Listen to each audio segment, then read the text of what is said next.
right, welcome to the show where we share the stories of the many who intersect with our healthcare system but are rarely heard from. My name is Kevin Poe, founder and editor of Kevin MD. Today on the show, we have Joan Nadler.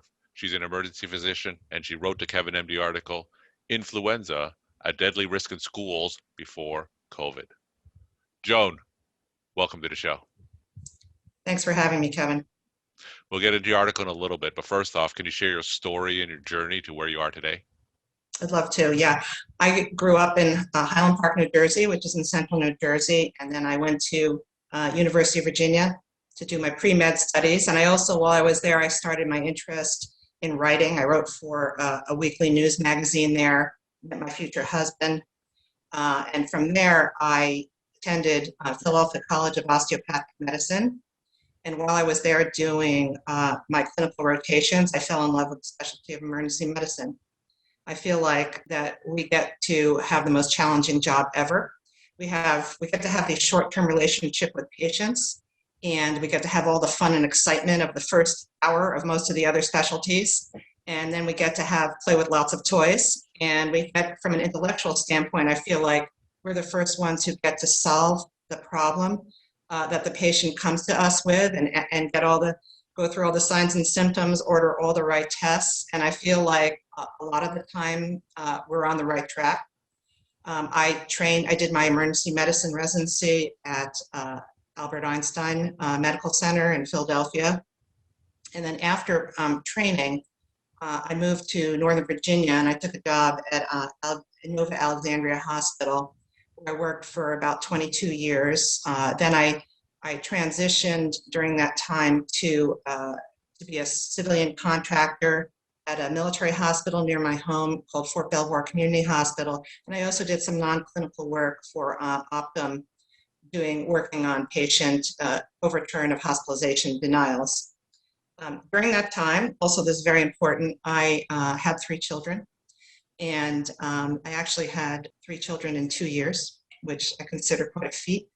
And so I would actually go to the busy emergency department to kind of get out of the house, so I didn't have to take care of my premature twins.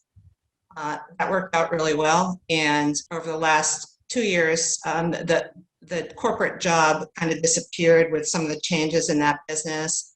And I have been lecturing to emergency medicine groups, to emergency medicine residency programs. I've been doing writing for Doximity and the DO magazine. And I've been doing some CMA conferences as well. So emergency medicine truly is at the front line of the pandemic over the past year. Just through your lens, tell me how the pandemic has affected your career in terms of emergency medicine. What I am doing is providing resources for in my community.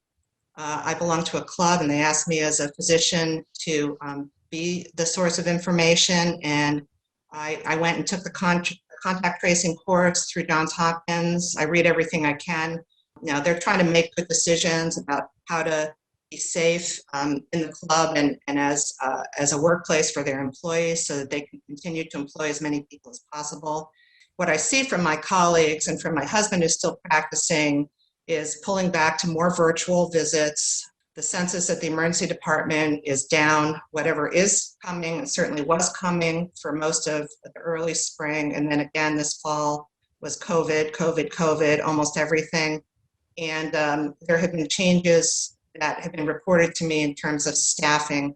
Mm-hmm. The staffing has gone down, and they haven't really gone back up yet.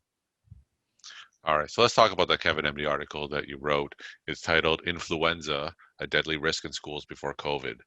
Now, for those who didn't read the article, can you just walk my audience through it and share the story of why you decided to write it? That Kevin MD article I wrote in response to an article that appeared in the Washington Post on March 2nd. The Washington Post is my hometown newspaper, so I read it a lot, and they have a very good health section.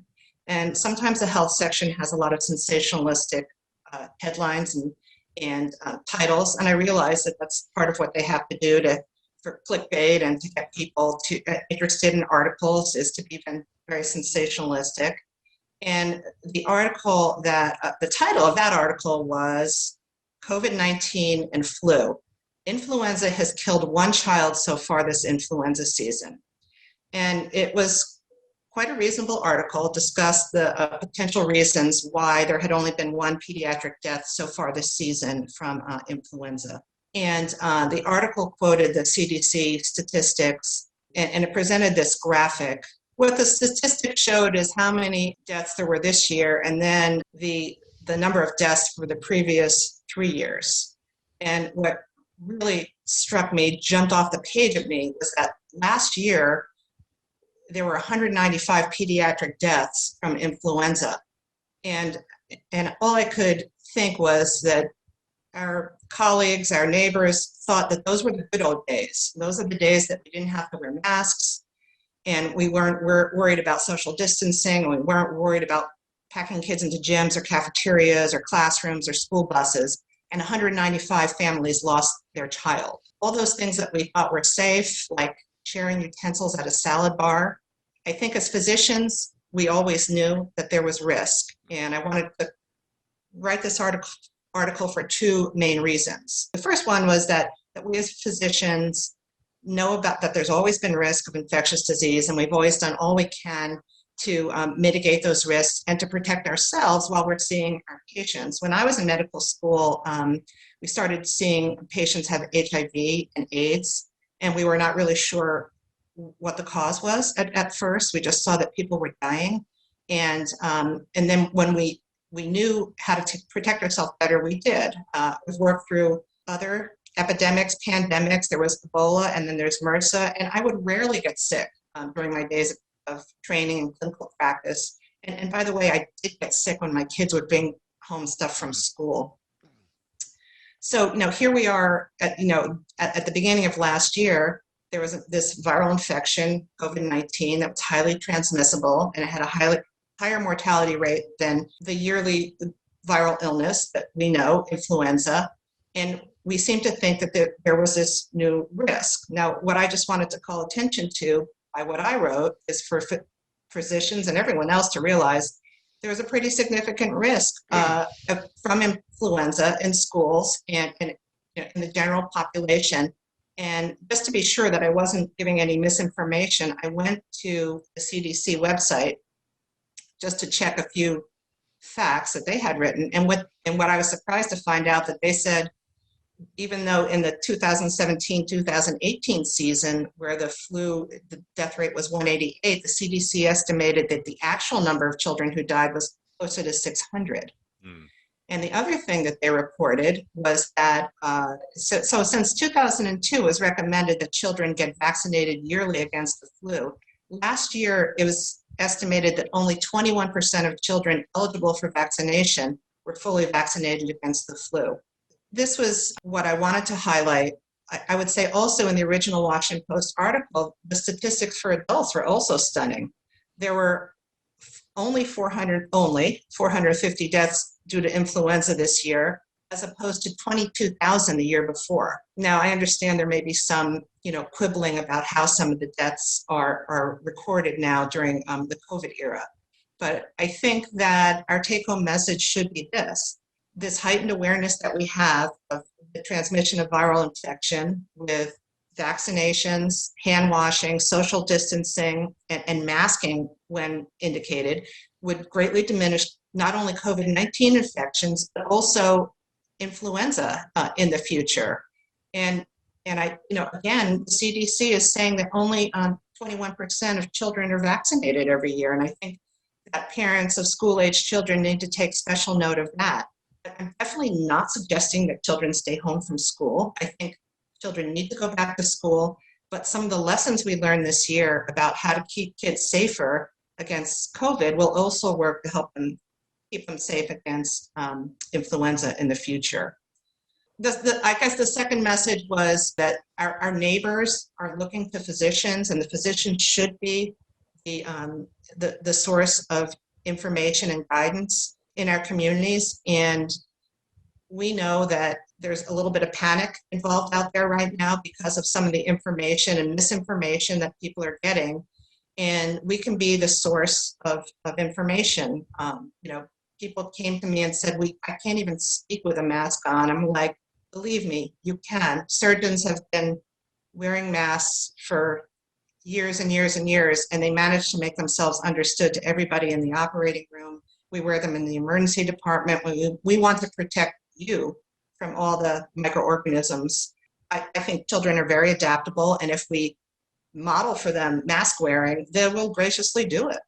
So what do you recommend parents do, hopefully after COVID-19 ends in the next 3 to 6 months? So what do you recommend their course of action be going forward to help prevent some of the other diseases like the flu that's going to be persistent going forward? Everybody should be more aware of various flashpoints where kids are sharing things. Mm-hmm. I mean, I think that those days of everybody stopping at the drinking fountain in the hallway, that should be over. Everybody needs to carry their own water bottle and just use that exclusively. I think there has to be heightened awareness of hand washing, possible use of hand sanitizer. I think there needs to be a lot of emphasis on people not coming to school when they're ill, or even the kind of prodrome of illness that we know they can spread infection. I don't know, of course the school nurses can take people's temperatures and make sure that they don't have an early fever. So I feel that parents, working in concert with the teachers in the school system can carry a sensible way of protecting kids more. We're talking to Joan Nadler. She's an emergency physician, and she wrote the Kevin MD article, Influenza, a Deadly Risk in Schools Before COVID. Joan, is there something that you know now that you wish you knew back before the pandemic started?